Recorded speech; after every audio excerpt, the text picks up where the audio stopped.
nos destes, pelos momentos que passamos na oração da manhã, pelo culto, e agora que estamos para aprender de Ti, Senhor. Seja uma palavra proveitosa, quebrante os nossos corações, estejamos dispostos, Senhor, a ouvir a Tua voz. Possamos sair daqui, ó Pai, conscientes e convictos que nós nada somos, mas nós temos um grande privilégio, nós somos resgatados para morar contigo agora. Em nome de Jesus Cristo, eu te peço, abençoe todos aqueles que estão conosco. Amém. Amém, Senhor. Então, eu não me lembro se eu deixei de marcar, então eu não me lembro se eu cheguei a estudar com vocês a semana passada o fato de a descrição de Jesus andando sobre as águas. Eu cheguei a tratar disso ou não? Foi só lido o texto. Ah, ok. Então vamos começar daí.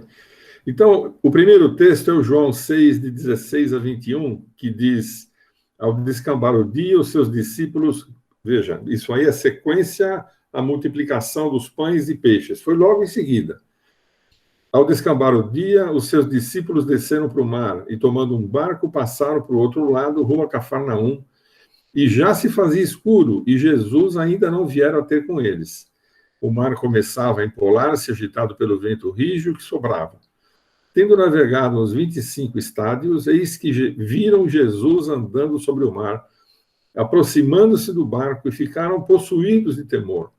Mas Jesus lhe disse: sou eu, não temais. Então eles de bom grado o receberam, e logo o barco chegou ao seu destino. Essa é a descrição que está feita dessa ocorrência no livro de João, mas eu tenho uma outra...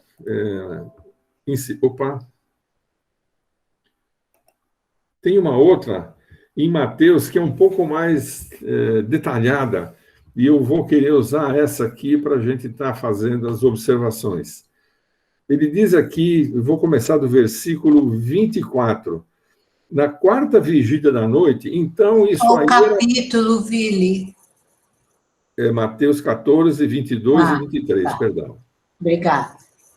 Mas está na tela.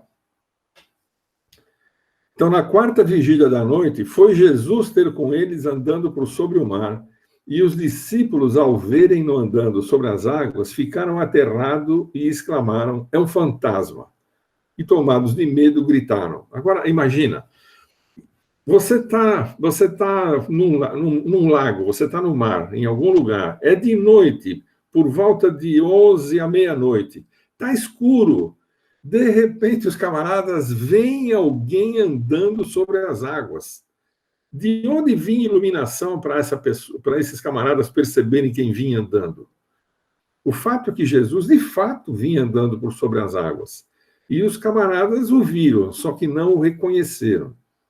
E, com medo, eles gritaram. Mas Jesus imediatamente lhes disse: tende bom ânimo, sou eu, não temais. Então Pedro diz: se és tu, Senhor, manda-me ter contigo por sobre as águas. E ele disse: vem. E Pedro, descendo do barco, andou sobre as águas e foi ter com Jesus. Reparando, porém, na força do vento, teve medo, e começando a submergir, gritou: salva-me, Senhor. E prontamente Jesus, estendendo a mão, tomou e lhe disse: homem de pequena fé, por que duvidaste? Subindo ambos para o barco, cessou o vento, e os que estavam no barco o adoraram, dizendo: verdadeiramente és filho de Deus. Você lembra? Nós fizemos algumas observações no passado a respeito da natureza de Jesus, e é isso que eu estou insistindo em mostrar para vocês, no sentido de que Jesus, por um lado, podia e realizava milagres ou sinais por força de capacitação do Espírito Santo. Outras vezes, ele podia realizar, eu não estou dizendo que fazia isso exatamente, mas tudo leva a crer que fazia, baseado na sua natureza de segundo Adão. O Adão, uma pessoa semelhante ao Adão antes da queda, e que tinha competência, tinha autoridade para fazer essas coisas baseados naquilo que ele recebeu como mandato de Deus lá no jardim. Estou falando daquele Adão, e Jesus, segundo Adão, porque não tinha pecado, tinha a mesma natureza humana daquele Adão, com as mesmas prerrogativas. Vamos ver. Pega aqui o texto. Ai, meu Deus, eu não anotei a. Acho que é Gênesis 1, 20. Opa, apaguei aqui. Espera um pouquinho que eu fiz uma besteira aqui, então não aparece o. Não aparece o. Ai. Estou abrindo aqui no paralelo.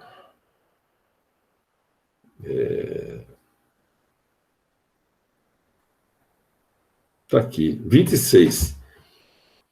Façamos o homem. Então é Gênesis 1, 26. Façamos o homem à nossa imagem, conforme a nossa semelhança, tenha ele domínio. E a palavra radar, ali no hebraico, significa dominar, submeter, governar. Jesus tinha o mandato de dominar, submeter e governar os peixes do mar, as aves dos céus, os animais domésticos, sobre toda a terra e sobre todos os répteis que rastejam pela terra.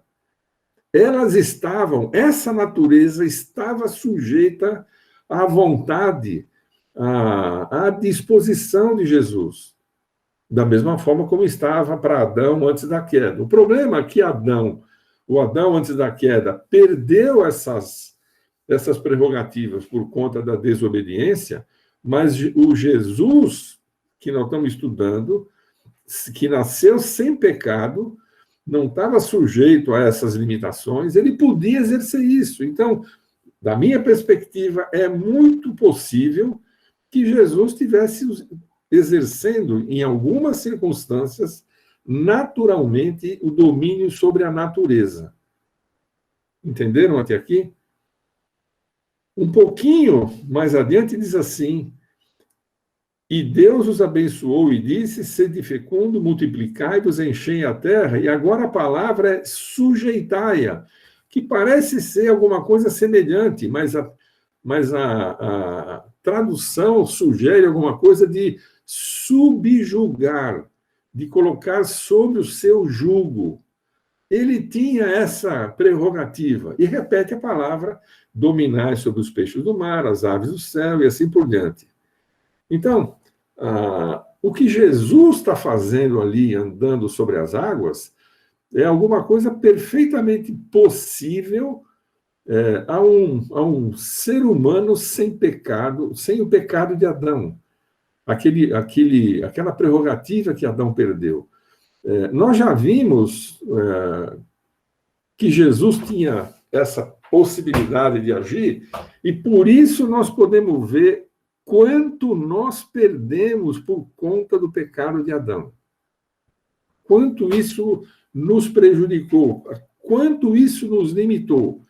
Quanta coisa nós poderíamos ter disponíveis, não sei se até hoje, por conta da desobediência de Adão, que foi um fator limitante, mas nem sei se Deus ia manter isso durante todo esse tempo por nós, é uma especulação. Mas o fato real é, nós perdemos por conta da desobediência de Adão. Uma outra maneira da gente olhar para isso é num texto, de novo aqui, ele sumiu, eu vou ter que procurar depois, mas o texto está aqui embaixo. Jesus estava vendo o Pedro e os companheiros dele voltarem de uma pescaria e não tinham apanhado nada. Então, o texto está dizendo assim, quando acabou de falar, disse a Simão, faze ao largo, lançai as vossas redes para pescar. E o Simão replicou, mestre, trabalhamos a noite toda e não apanhamos nada, mas sob a tua palavra eu vou lançar as redes. E isto fazendo, apanharam grande quantidade de peixes e rompiam-se-lhe as redes. Então fizeram sinais aos barcos que estavam, aos companheiros de outro barco, para que fossem ajudados, e foram e encheram ambos os barcos a ponto de quase irem a pique. Outra vez, Jesus, quando disse para ele, joga a rede do outro lado. Se você está num barco, jogar a rede de um lado do outro lado não faz muita diferença. Mas para mostrar seu domínio, né, sua sujeição do que estava lá embaixo, dos peixes, ele fala, só para mudar, joga do outro lado. E eles jogaram e pegaram tanto peixe depois de uma noite sem pegar nada, e eles estavam quase à beira, porque Jesus está conversando com eles na margem, eles estão no barco, que só pode ter sido a intervenção de Jesus fazendo com que aqueles animais, com aqueles peixes, viessem ali a ponto de poderem serem apanhados pela rede. Olha o que estava disponível para a gente. Mais uma outra passagem que trata disso, aconteceu que num daqueles dias, é Lucas 8, 24 e 25, num daqueles dias, entrou ele num barco em companhia dos seus discípulos e disse, vamos para outra margem do lago, e partiram. Enquanto navegavam, ele adormeceu, e sobreveio uma tempestade de vento no lago, correndo eles perigo de sossobrar. Chegando-se a ele, despertaram-no, dizendo, mestre, mestre, estamos perecendo. Despertando-se Jesus, repreendeu o vento e a fúria da água. Tudo cessou e veio a bonança. Então lhes disse, onde está a vossa fé? E eles, possuídos de temor e admiração, diziam uns aos outros, quem é este que até os ventos e as ondas repreende e lhe obedecem? Outra vez, provavelmente eles não tinham na mente nada daqueles trechos que nós lemos de Gênesis 1. Porque se eles tivessem alguma percepção daquilo, se aquilo tivesse sido já, pelo menos alguma vez sido tratado com eles, é bem provável que eles saberiam a que se referia. Jesus é Senhor por mandato de Deus, como Adão era antes da queda, de influenciar, de dominar, de sujeitar a natureza. A palavra que apareceu aqui, despertando Jesus, repreendeu o vento, não significa que ele amaldiçoou o vento nem nada. Ele simplesmente deu uma ordem para o vento. Imagine que poder está debaixo de alguém com essa capacidade. Por outro lado, tem duas coisas aqui que tem que chamar a nossa atenção para a humanidade de Jesus que está manifesta aí. A primeira, o texto diz assim, enquanto navegavam, ele adormeceu. Pô, ele adormeceu é um recurso que um corpo humano tem de descansar, de repousar, de recompor suas energias. Então, de novo, tem essa palavra não está perdida à toa aqui. Ela chama a nossa atenção para essa natureza humana semelhante à de Adão antes da queda. E usando disso, repreendeu o vento, ele disse para o vento parar, ele manifestou a intenção de que o vento parasse, e o vento parou e a fúria da água também. E as pessoas, então, disse, quem é este? E eles não conseguiam fazer essa conexão. O texto de baixo é um outro texto que trata do mesmo assunto, só que eu perdi de novo a referência. Eu acho que é Lucas, mas... Não, Lucas é o de cima. Então, daqui a pouco, se você precisar, eu te passo depois. Mais uma vez aqui, em Mateus 8, 24 a 27, fala ali, Jesus dormia e eles ficaram assustados. Perecemos, né? E Jesus está dizendo, por que vocês são tímidos, homens de pequena fé? E levantando-se, repreendeu os ventos e o mar e fez-se grande bonança. Assim, a gente perde muitas coisas da descrição por não fazer alguns exercícios. Por exemplo, se você já esteve no mar alguma vez, você vai perceber que é impossível, digamos que um vento, uma tempestade que está caindo em determinado lugar, mesmo quando os ventos param, o mar, às vezes, demora alguns dias para ficar plano, para ficar lisinho, para ficar calmo. E o texto aqui está dizendo que o vento parou e o mar ficou calmo. Então, olha só que impacto isso teve na vida deles, né? E provavelmente eles estavam simplesmente olhando para essas coisas de um ponto de vista só humano. Não perceberam que Jesus, na sua humanidade, também podia realizar esses fatos. E Jesus está dizendo para eles, homens de pequena fé, eu vou especular.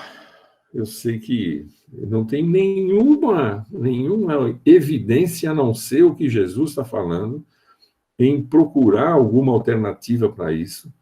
Mas eu suponho, quando Jesus diz que eles são homens de pequena fé, ou quando fala para o Pedro que ele também é um homem de pequena fé, que já havia andado sobre o mar, mas tirou os olhos de Jesus e olhou para as circunstâncias, né, começou a afundar.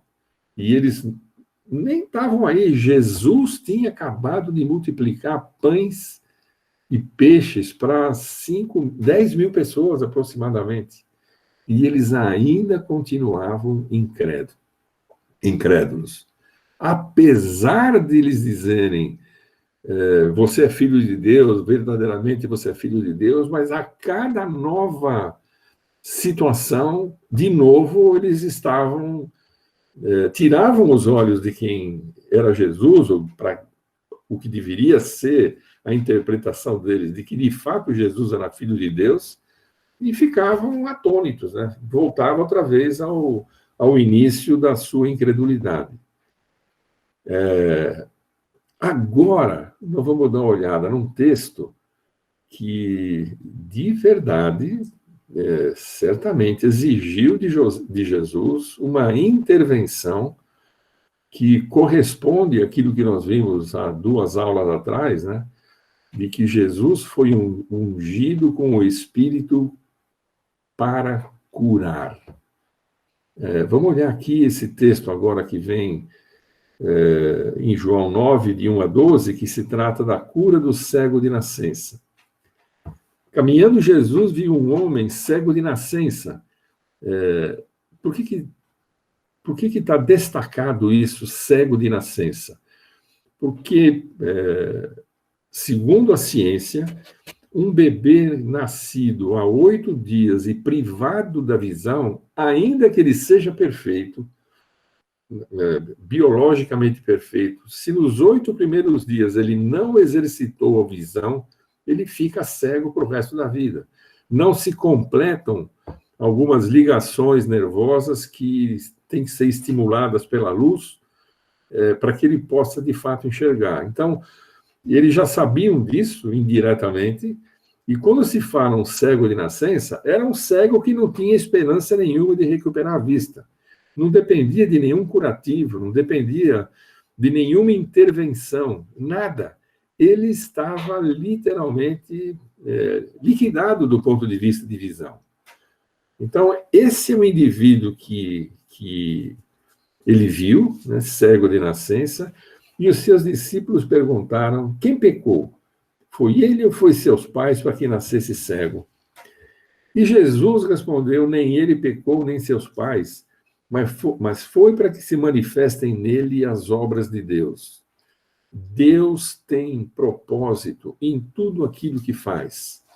É muito comum você ver, principalmente pessoas que não levam Deus a sério, ficarem questionando a Deus, né, algumas coisas que acontecem e que são infortúnios.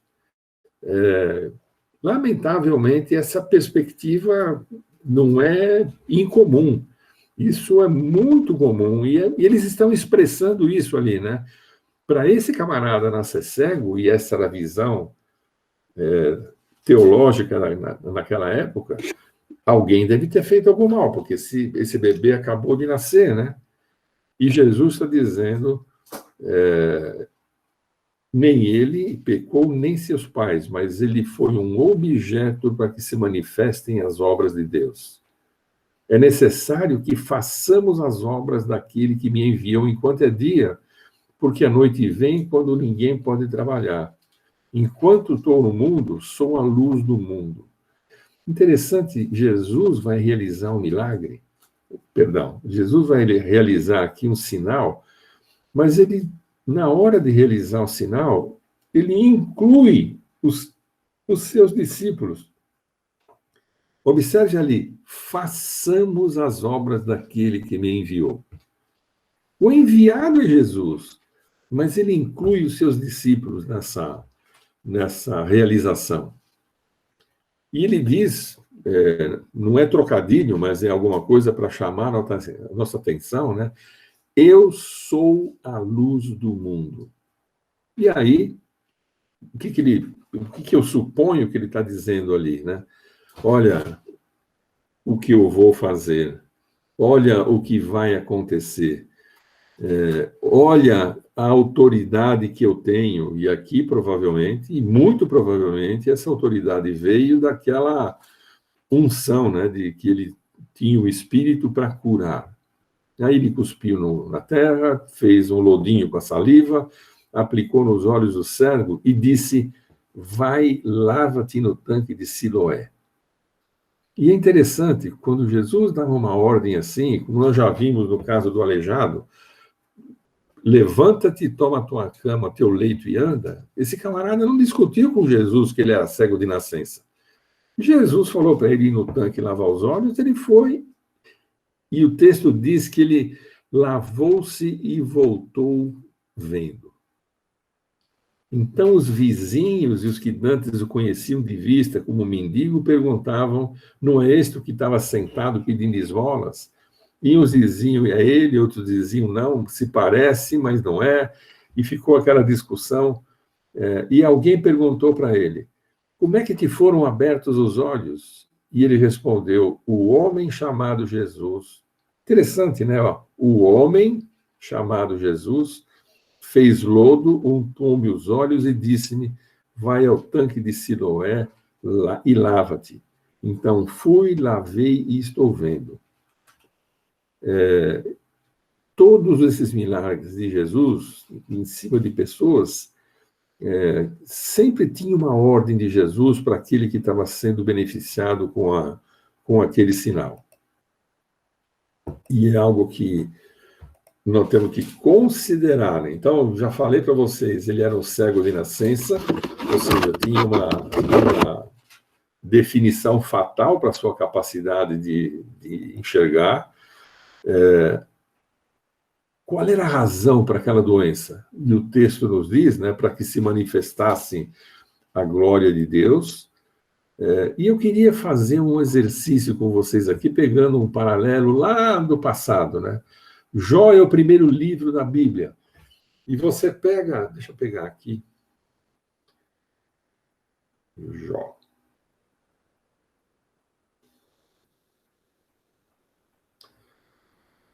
Você pega aqui no capítulo 1, versículo 6, diz assim, no livro de Jó. Num dia em que os filhos de Deus vieram apresentar-se perante o Senhor, veio também Satanás entre eles. Então perguntou o Senhor a Satanás, de onde vens? E Satanás respondeu ao Senhor e disse, de rodear a terra e passear por ela. Perguntou ainda o Senhor a Satanás, observaste o meu servo Jó? Porque ninguém há na terra semelhante a ele, homem íntegro, reto, temente ao Deus e que se desvia do mal. Então respondeu Satanás ao Senhor, porventura Jó debalde teme a Deus? Acaso não o cercaste e concebe a ele, sua casa e tudo quanto tem? A obra das suas mãos abençoaste, e seus bens se multiplicam na terra. E o diabo fala para Deus, estende a mão e toca-lhe em tudo quanto tem, e verás se não blasfema de ti na tua face. O diabo sugeriu que Deus fizesse mal a Jó. E o Senhor respondeu, eis que tudo quanto ele tem está em teu poder, somente contra ele não estendas a mão. Deus não botou a mão no Jó. Deus disse para o Jó, lembra da cerca um pouquinho atrás, a sebe, que o diabo acusou Deus de ter colocado em torno de Jó para que ele não fosse alcançado? Deus disse, olha, estou tirando a sede, estou tirando a sebe, estou tirando a cerca, você pode tocar nas coisas que ele tem. Nós vamos ver no capítulo 2, bom, logo em seguida a isso, os filhos de Jó morreram, ele perdeu tudo que ele tinha, ficou na miséria, né, mas ainda tinha saúde. E é interessante nessa história, outro dia eu vi uma pessoa falando na internet a respeito da esposa do Jó. Por que o diabo, por que Satanás deu em cima do Jó e não falou nada da esposa do Jó, né? E aí teve uma série de especulações a esse respeito, mas isso é um fato. O diabo acusou Jó e não fez nenhuma especulação acerca da mulher dele, né? Apesar dela ser uma pessoa que disse para ele num determinado ponto, na hora, sabendo o que Deus está fazendo com você, amaldiçoa Deus e morre. Mas o fato é que ela não entrou na dança, né? Ela tá fora, só estou mencionando por curiosidade. Então, num primeiro momento, Deus tira a cerca para que Jó possa ser alcançado, tocado nas suas propriedades pelo diabo, e Jó não amaldiçoa a Deus. Quando você vai no capítulo 2, se repete quase que com as mesmas palavras. Sucedeu num dia em que, perdão, o capítulo 13, sucedeu num dia... desculpa, está falando aqui do que aconteceu. Capítulo 2, repete aqui, ó. Num dia em que os filhos de Deus vieram apresentar-se perante o Senhor, veio também Satanás entre eles, e vem a mesma conversa, e Deus de novo fala para o Jó, ei, você viu o meu servo Jó? Embora você me provocasse para fazer o mal para ele não me amaldiçoou. E o diabo diz, mas toca na vida dele, na saúde dele, para você ver se ele vai reclamar ou não. E, de novo, o diabo está dizendo para Deus tocar na saúde de Jó, tocar na vida de Jó. E Deus faz a mesma coisa. Fala, estou levantando a cerca de novo, você pode tocar nele, na saúde dele, você só não toca na vida dele, você só não mata ele, mas você pode tocar. E não conheceu a história. Por que eu estou falando tudo isso? Porque nessa história do cego de nascença, quando Jesus fala, foi para que a glória de Deus se manifestasse no sinal que vai vir, que nós temos uma espécie de repetição do que aconteceu com Jó. Alguém foi feito cego de nascença, e a intenção era ver o que aconteceu na vida de Jó se repetir aqui. Como é que foi a intervenção de Deus ali, né? Jó disse, depois de passar por aquelas experiências todas, eu te conhecia só de ouvir, mas agora meus olhos te veem. Em outras palavras, eu te conhecia intelectualmente, agora eu te conheço concretamente. Ao observar como o Senhor me fez passar por tudo isso e permitiu que eu me restaurasse. Quando isso acontece de alguém nascer com defeito, alguém nascer com alguma limitação, enfim, não é para a gente estar arrancando os cabelos, simplesmente considerar Deus tem um propósito. E se eu não enxergo esse propósito, a limitação não está em Deus, a limitação está em mim.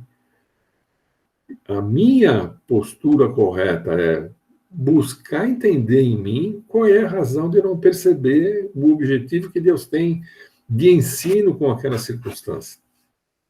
Porque Deus repete esse tipo de exercício, né? E nós quase sempre somos falhos em perceber. Aí, eu voltar aqui, a mesma observação, quando Jesus fala, façamos as obras, né? Ele está incluindo os discípulos, embora ele está realizando ali, de alguma forma eles estão participando, no mínimo como testemunhas, ele se diz a luz do mundo, né, em contraste com as trevas em que aquele indivíduo estava vivendo.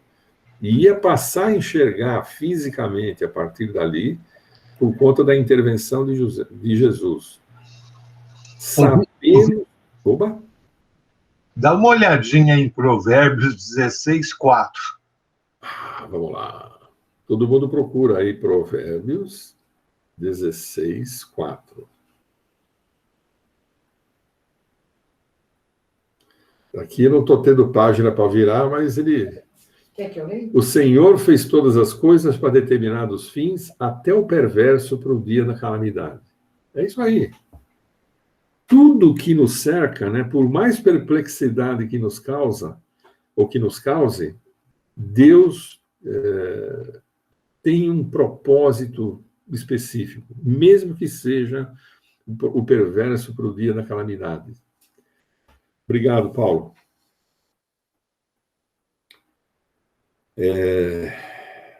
O cego de nascença atendeu à orientação de Jesus sem duvidar. E assim que ele molhou os olhos, ele passou a enxergar. Da mesma forma como aconteceu com o paralítico, né? Levanta-te, toma a tua cama, teu leito e anda. E ele imediatamente se pôs em pé. Ele não duvidou, não ficou se agarrando assim para levantar nem nada. Simplesmente ele fez um ato como qualquer um de nós faria se tivesse recebido uma ordem de fique em pé. Não fica pensando, eu vou primeiro pôr a perna esquerda, depois a perna direita, vou me segurar aqui. Essa era a história daquele cara. O cego, da mesma maneira, mandou lavar o olho, não ficou discutindo. Ele foi, ele atendeu, ele obedeceu. Me seguiram até agora? Então vamos ver um pouquinho mais para frente aqui a ressurreição de Lázaro. Esse texto é comprido. Estava enfermo Lázaro de Betânia, da aldeia de Maria e de sua irmã Marta. Essa Maria, cujo irmão Lázaro estava enfermo, era a mesma que ungiu com bálsamo o Senhor e lhe enxugou os pés com seus cabelos. Mandaram, pois, as irmãs de Lázaro dizer a Jesus: Senhor, ele está enfermo aquele a quem amas. Ao receber a notícia, disse Jesus: essa enfermidade não é para a morte, e sim para a glória de Deus, a fim de que o Filho de Deus seja por ela glorificado. Eu vou interrompendo aqui devagarinho para a gente aproveitar alguns textos. Em primeiro lugar, a menção das irmãs de Lázaro a Jesus estava sendo feita no sentido de que o que foi traduzido aqui por amas, né, do verbo amar, não é o agapau, é filéu. Na realidade, está enfermo aquele que é teu amigo. Não tem a ver com o amor agapau. Era o amor que elas supunham que Jesus tinha por Lázaro como de amigo. Nós sabemos, pelo trabalho que Jesus fez, que o amor que motivou Jesus a morrer por nós foi o agapau. Um amor que visava o nosso benefício à custa do sacrifício dele.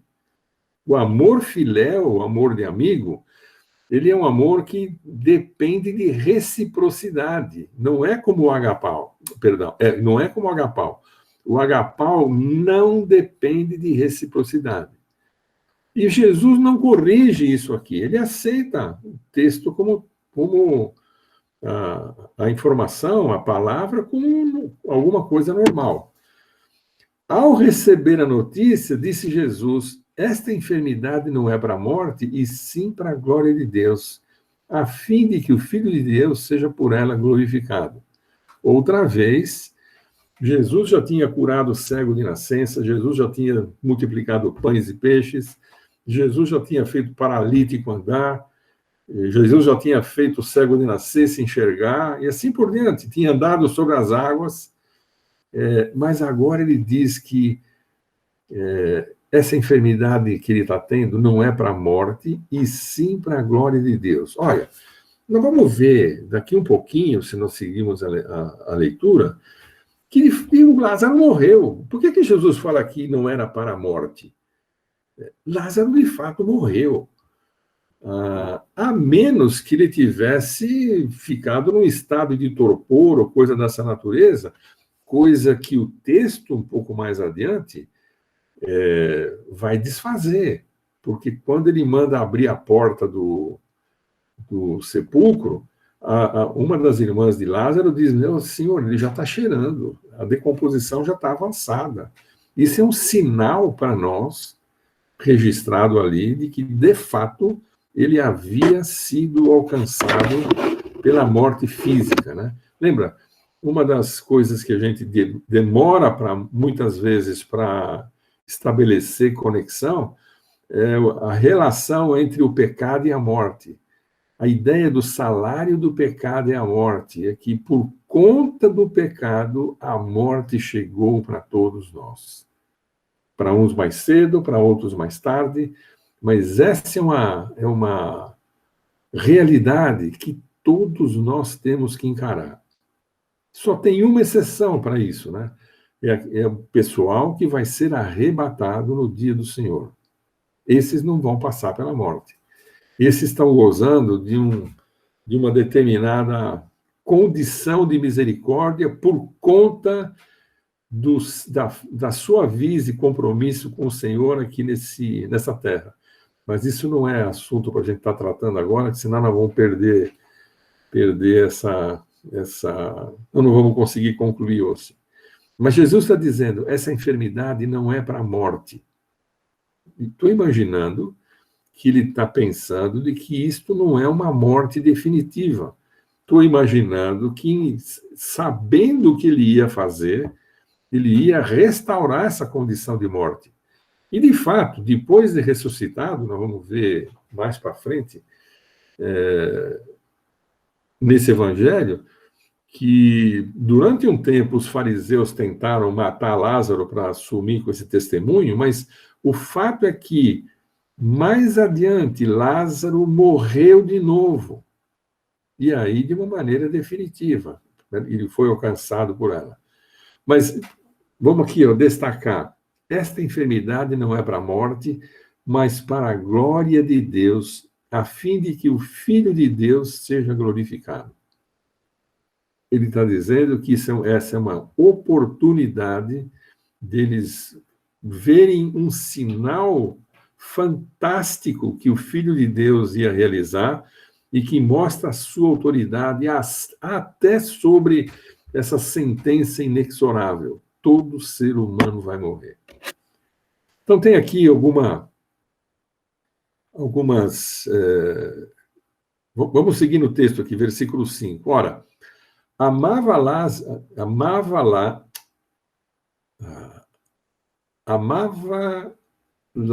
Jesus, desculpa, meu Deus, amava Lázaro.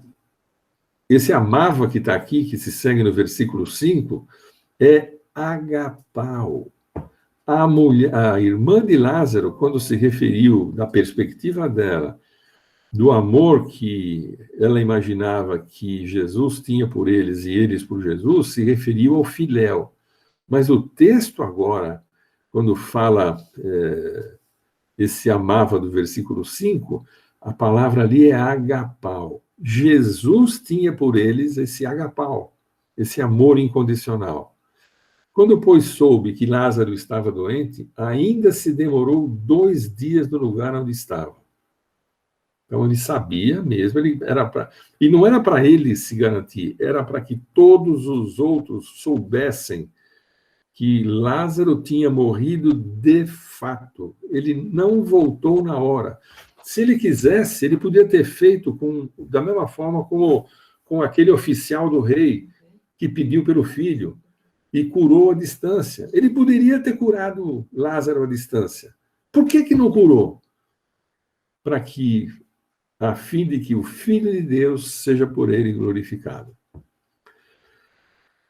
Depois disse a seus discípulos, vamos outra vez para a Judéia, e disseram os discípulos, mestre, ainda agora os judeus procuravam apedrejar-te e você volta para lá? E Jesus respondeu, não são 12 as horas de dia, se alguém andar de dia, não tropeça porque vê a luz desse mundo, mas se andar de noite, tropeça porque nele não há luz.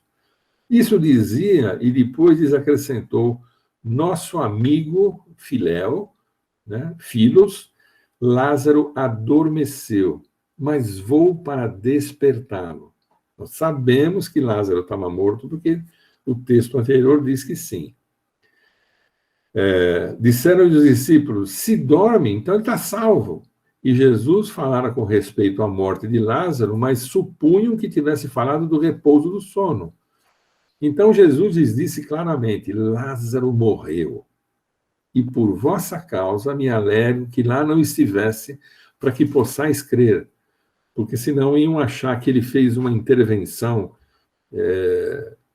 precipitada, né? Então, estava só doente, estava só passando mal. Não, era necessário que o Lázaro morresse e chegasse a ponto de ser enterrado e chegasse a ponto de estar cheirando mal, apesar de todos os bálsamos que devem ter enrolado no seu corpo. Chegando Jesus, encontrou Lázaro sepultado havia 4 dias. Ora, Betânia estava a cerca de 15 estados de Jerusalém. Muitos dentre os judeus tinham vindo ter com Marta e Maria para consolar a respeito do seu irmão. Marta, quando soube que vinha Jesus, saiu a seu encontro. Maria, porém, ficou em casa. Disse, pois, Maria a Jesus, Senhor, se estiveras aqui, não teria morrido meu irmão. Mas também sei que, mesmo agora, tudo quanto pedires a Deus, Deus te concederá. Se você olhar a construção dessa frase, ela tem alguma semelhança de ideia com aquilo que Maria falou para ele, a mãe dele falou para ele no dia da transformação da água em vinho. Aquela sugestão que ela deu, eles não têm, acabou o vinho. E depois ela dizer para ele, faz tudo para os serviçais, faz tudo que ele vos mandar, tem alguma semelhança com o que está acontecendo aqui. Ela estava lamentando pela morte do seu irmão, ela tá dizendo que se Jesus estivesse lá, ele não teria morrido, mas ela diz, também sei que mesmo agora, tudo quanto pedires a Deus, Deus te concederá. Não sei se ela estava colocando uma carga sobre os ombros de Jesus, mas ela não estava errando, né? Isso estava bem próximo da realidade que ia acontecer em seguida. Declarou-lhe Jesus, teu irmão irá ressurgir. E ela replicou, eu sei que, replicou Marta, que ele há de ressurgir na ressurreição do último dia. Ela estava bem informada doutrinariamente. Disse-lhe Jesus, eu sou a ressurreição e a vida. Quem crê em mim, ainda que morra, viverá, e todo que vive e crê em mim, deixa aqui, não morrerá eternamente. Crês nisso? E ela respondeu, sim, Senhor, eu tenho crido que tu és o Cristo, Filho de Deus, que deveria vir ao mundo. Tendo dito isso, retirou-se, chamou Maria, sua irmã, e lhe disse em particular, o mestre chegou e te chama. Ela, ouvindo isso, levantou-se depressa e foi ter com ele, pois Jesus ainda não havia entrado na aldeia, mas permanecia onde Marta se avistara com ele. Os judeus que estavam com Maria em casa e a consolavam, vendo-a levantar-se depressa e sair, seguiram-na supondo que ela ia ao túmulo para chorar. Quando, porém, Maria chegou ao lugar onde estava Jesus, ao vê-lo, lançou-se-lhe aos pés, dizendo, se estiveras aqui, meu irmão não teria morrido. Você vai perceber pela expressão de Marta e de Maria que elas tinham maturidade espiritual, percepção espiritual diferente. Vendo a Jesus vendo a chorar, bem assim os judeus que a acompanhavam, agitou-se no espírito e comoveu-se. Interessante essa expressão, agitou-se em espírito e comoveu-se. Ele ficou sensibilizado com aquilo que ele ouviu. E aí ele perguntou, onde o sepultaste? Nós já vimos esse tipo de coisa acontecer quando aquela mulher tocou nele para ficar curada e ele perguntou, quem me tocou? E aqui ele está perguntando, onde o sepultaste? Na sua humanidade, ele não sabia aonde estava Lázaro. Ele precisava ser informado. E ele está exercendo isso. Onde vocês o sepultaram? E eles responderam, Senhor, vê e vem. E o texto fala, Jesus chorou. Vai dar para fazer um monte de especulação aqui. Eu li alguns textos que tratam dessa expressão, Jesus chorou, né? O primeiro deles começa dizendo, é só informativo, que esse é o menor versículo da Bíblia. 2 palavras. Mas Jesus chorou. O que estava em jogo ali para Jesus chorar? O que Jesus... Nós sabemos que choro é uma expressão de tristeza. Tristeza da alma, tristeza do nosso interior. O que é que será que fez Jesus chorar? Vocês têm alguma ideia?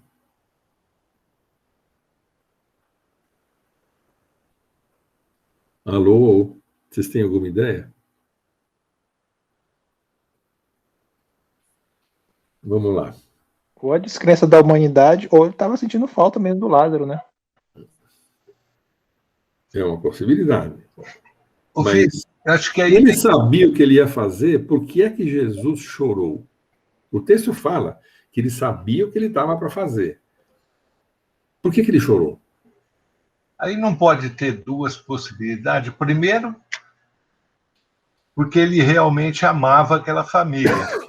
E segundo, será que quando ele viu a morte, o salário do pecado é a morte, e Jesus se condoeu também de ver o resultado do pecado na vida das pessoas?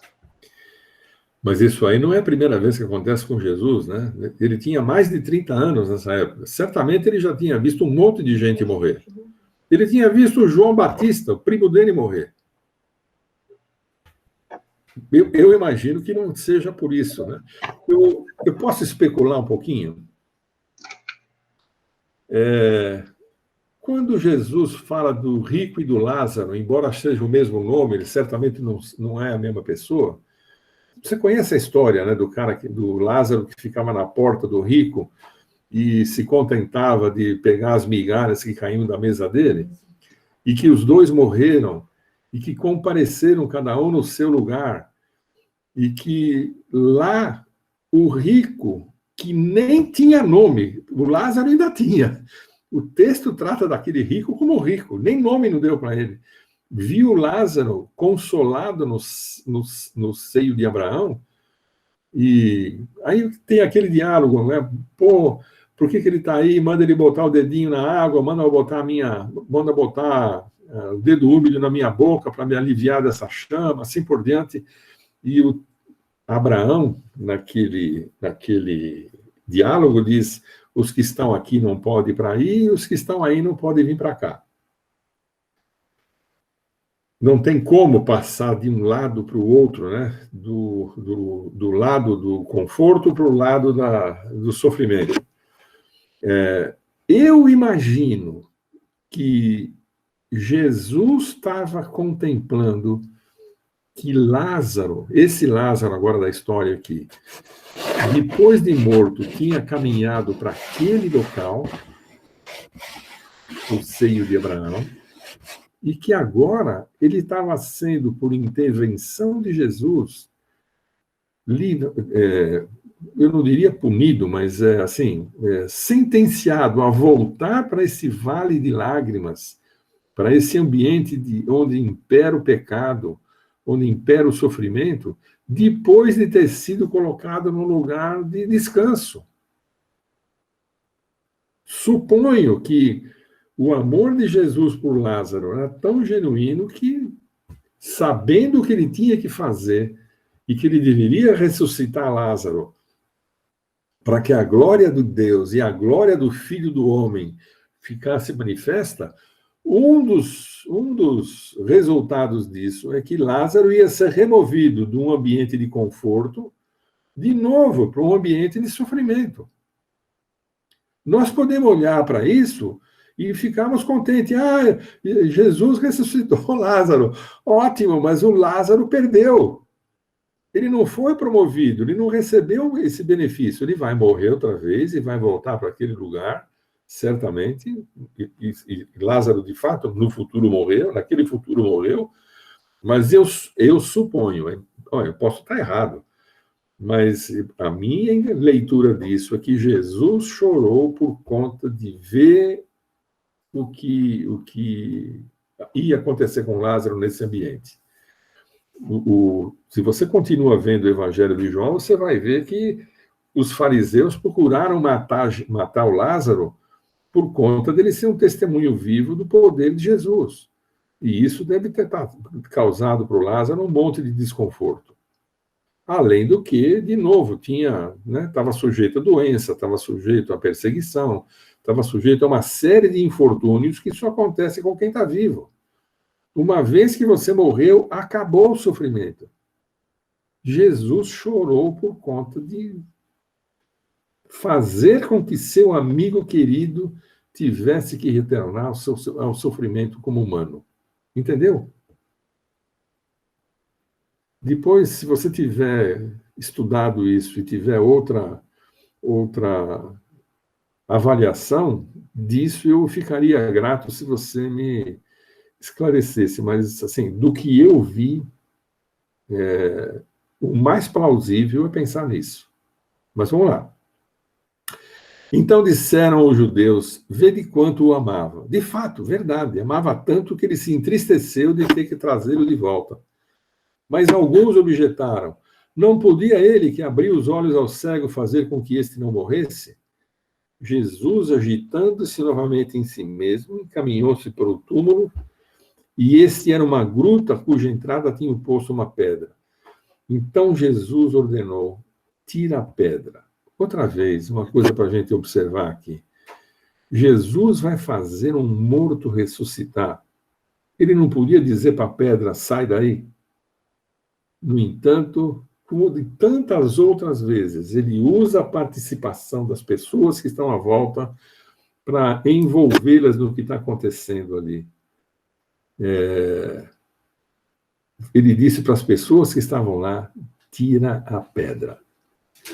Disse-lhe Maria, a Marta, a irmã do morto, Senhor, ele já cheira mal, porque já é de 4 dias. E é verdade, isso é uma constatação. Respondeu-lhe Jesus, não te disse eu que se creres verás a glória de Deus?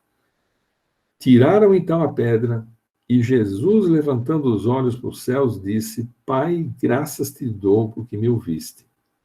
Não tem nenhuma oração de Jesus revelada nesse texto. Jesus pode ter feito essa oração mentalmente, suponho que sim. E ele ainda diz, aliás, eu sabia que sempre me ouves, mas assim falei por causa da multidão presente, para que creiam que tu me enviaste. Isso era uma evidência de que Jesus tinha poder para curar, inclusive sobre a morte. Ele ali vai ser glorificado, não porque ele era simplesmente capaz de fazer coisas que beneficiassem as pessoas, mas porque o que ele fazia evidenciava o poder de Deus disponível na vida dele. Ele tinha essa qualidade.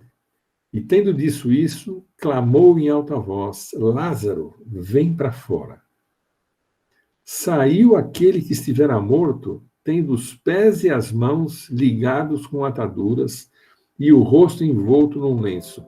Tem uma dificuldade aqui, eu não sei se os pés e as mãos estavam ligados com ataduras isoladamente, ou seja, atadura numa perna, atadura numa outra perna, então isso fazia com que ele pudesse andar, ou se, no final, eles tivessem passado uma atadura que tivesse unido os 2 pés ao mesmo tempo. Não sei como alguém nessa condição ia conseguir sair de lá de dentro. Suponho que ele deveria estar enfaixado em cada perna separadamente. Saiu aquele que estivera morto, tendo os pés e as mãos ligados com ataduras e o rosto envolto num lenço. Então lhes ordenou Jesus, desatai-o e deixai-o ir. Muitos, pois, dentre os judeus que tinham vindo visitar Maria, vendo o que Jesus fizera, creram nele. Outros, porém, foram ter com os fariseus e lhes contaram dos feitos que realizara. Isso é uma redundância permanente em tudo aquilo que Jesus faz, esses sinais. Né? Uma parte das pessoas criam em Jesus, uma parte das pessoas iam lá fofocar para os fariseus. Olha, ele fez mais isso, olha, ele fez mais aquilo. Mas o fato é que Jesus mostrou, manifestou a sua glória, aquilo que ele recebeu do Pai nesse sinal. Então, recapitulando aqui, né? A morte é um resultado do mal, é um resultado do pecado. Lázaro, Maria e Marta eram amigos queridos de Jesus. O versículo 3 do capítulo 11 e versículo 5, no mesmo capítulo 11, faz aquele contraste, né, entre filéu e agapau, entre o amor de amigo e o amor sacrificial. Eu faria a seguinte pergunta para vocês. Alguém sugeriu, se eu não podia ter mandado e ele estaria curado, né? O que seria melhor nessas circunstâncias? O que causaria mais impacto? Curar à distância, coisa que ele já havia feito com o oficial do rei, ou ressuscitar um morto de 4 dias? O que evidenciava mais ainda a capacidade espiritual concedida pelo Espírito a Jesus para que ele pudesse fazer os milagres que ele fazia, os sinais? Certamente, ressuscitar é um impacto importante. E se você olhar a sequência dos sinais que Jesus vai fazendo ao longo do livro de João, você vai perceber que isso vai não crescendo, assim, as coisas vão se complicando. Vão aumentando a dificuldade daquilo acontecer por acaso. Então, tinha lá as palavras, agitou-se, comoveu-se, né? Jesus, na sua humanidade, ele era sensível às emoções. Como homem. Demonstrou isso. Ele chorou, ele se entristeceu com o que aconteceu. A sua humanidade se manifesta na pergunta, né? Onde é que vocês puseram o corpo dele? Na sua humanidade, ele tinha que perguntar. Jesus chorou, e eu acabei de expor para vocês aquilo que é a minha perspectiva da razão pela qual Jesus chorou, né? Uma demonstração de humanidade. Quando nós olhamos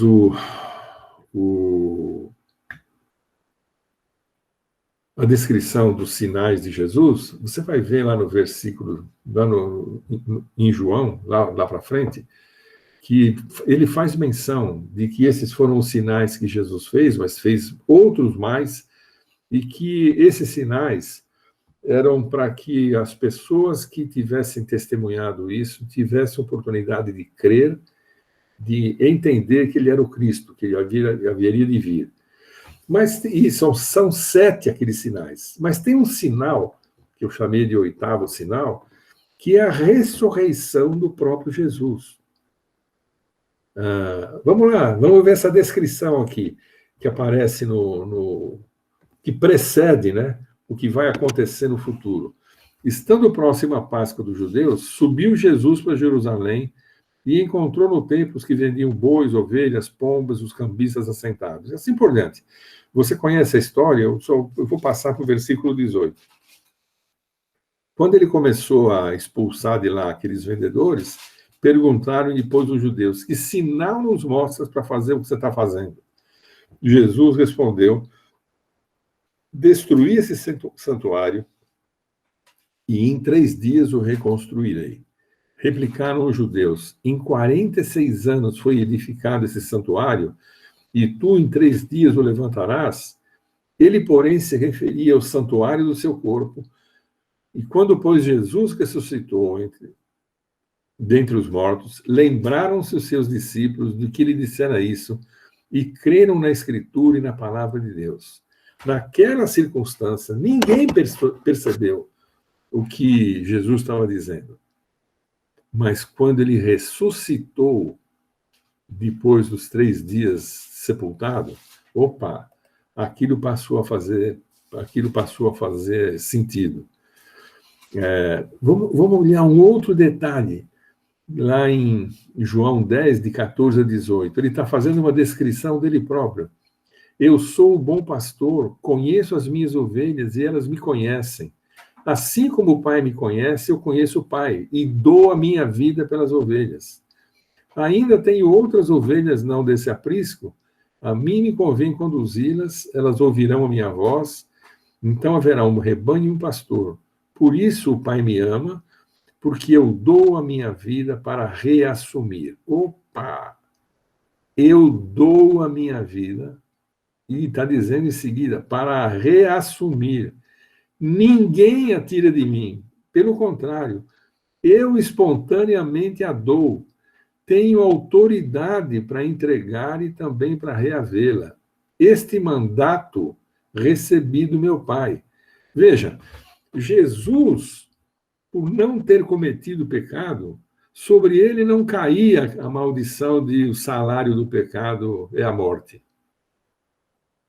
Eu posso garantir para vocês que o que está sendo dito aqui é que Jesus não poderia ser morto por ninguém, em nenhuma circunstância, porque sobre ele não caiu a maldição do pecado.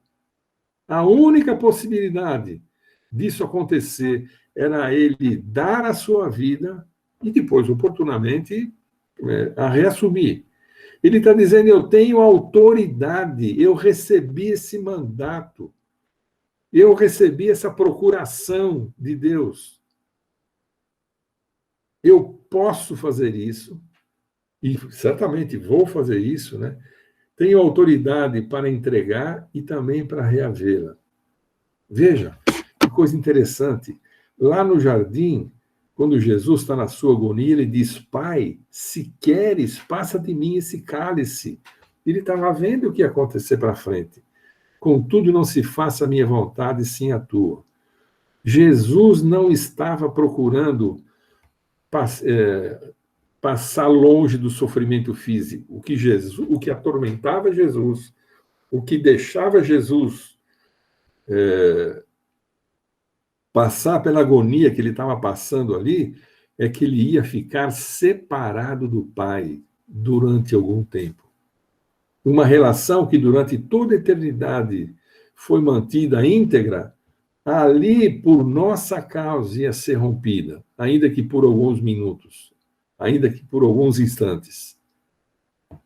Contemplando isso, é que ele fala, não faça a minha vontade, sim a tua. Ele não estava com medo ou com algum tipo de receio de sofrer dano físico. Ele estava preocupado, estava sentindo a dor dessa separação do Pai e do Espírito.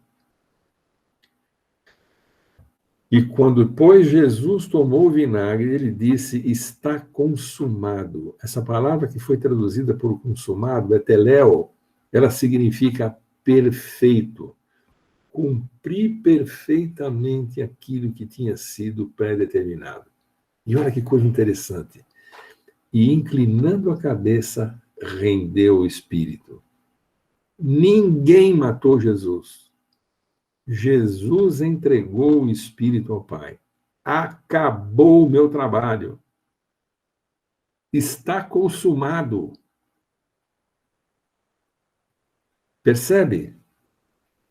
E isso, nós vamos ver mais para frente as consequências, né, da ressurreição de Jesus, mas alguns afirmam que aquele centurião que, montado no cavalo, espetou a lança no lado esquerdo de Jesus, a ponto de tirar sangue do coração dele, saiu água e sangue, né? Uma evidência de que ele de fato tinha morrido, aquele edema lá sangrou, estava morto mesmo. Mas isso foi depois que ele fala, está consumado. Inclina a cabeça e entrega o Espírito nas mãos do Pai.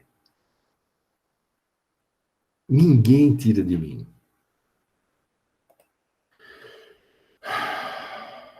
Aquele texto de João 20:30 que eu mencionei um pouco atrás, né? Na verdade, fez Jesus diante dos discípulos muitos outros sinais que não estão escritos nesse livro, mas estão escritos nos livros dos outros evangelistas. Estes, porém, foram registrados para que creiais que Jesus é o Cristo, o Filho de Deus, e para que, crendo, tenha vida em seu nome. A única coisa que é necessário para você ter vida eterna é crer que Jesus é o Cristo. não tem que se arrepender de nada no passado, não tem que prometer nada no futuro, não tem que chamar Jesus de Senhor.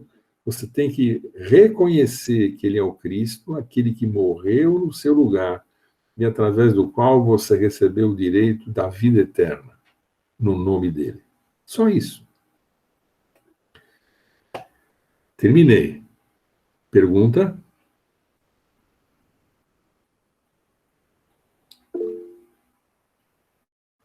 Doriuma? William, Luísa, vamos lá. teve um momento que você falou que ele estava dizendo façamos a vontade do nosso Pai e Sim. que ele estaria incluindo os discípulos. Sim. Na verdade, desculpa, eu nunca fui atrás de ler na tradução original, coisa assim. Mas a impressão que eu lia é que ele falava façamos, falando dele como trindade, não sei, que seria ele e o É Espírito uma possibilidade. É uma possibilidade. Que isso... É que nem... É o mesmo tipo de expressão que aparece lá em Gênesis, né? Façamos o homem a nossa imagem, a nossa semelhança. Mas o fato é que ele estava tratando... Quando Jesus foi ungido pelo Espírito para curar. Ele recebeu a mesma unção do Espírito que o Saul recebeu, que o Davi recebeu, que o Salomão recebeu. Eu não estou dizendo que você está errada, mas... Não, eu entendi. Assim, como as pessoas estavam sempre junto com ele, e elas participaram, né, desse evento. Então, quando ele fala façamos, para mim está mais claro que ele quis incluir aqueles indivíduos naquele rol. Mas eu não estou fechando questão com relação a isso, não. Obrigada.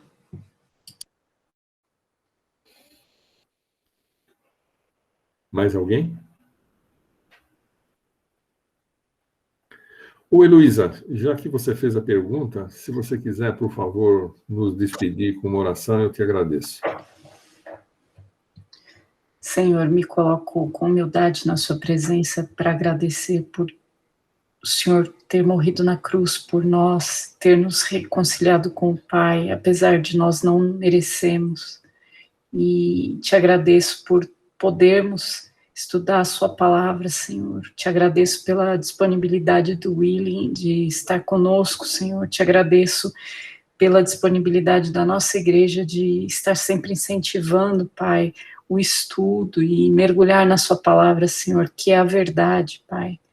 Eu te agradeço pelos irmãos que estão aqui presentes, te agradeço porque todos nós temos sede de ti, Senhor. Enche com o teu Espírito Santo cada um de nós, nossa mente, nosso coração, e que nessa semana a gente possa estar falando de tudo que a gente tem aprendido, Pai, e que sejamos luz e sal onde o Senhor nos colocar. Muito obrigada, Senhor, fica conosco nessa semana, nós te pedimos em nome de Jesus. Amém.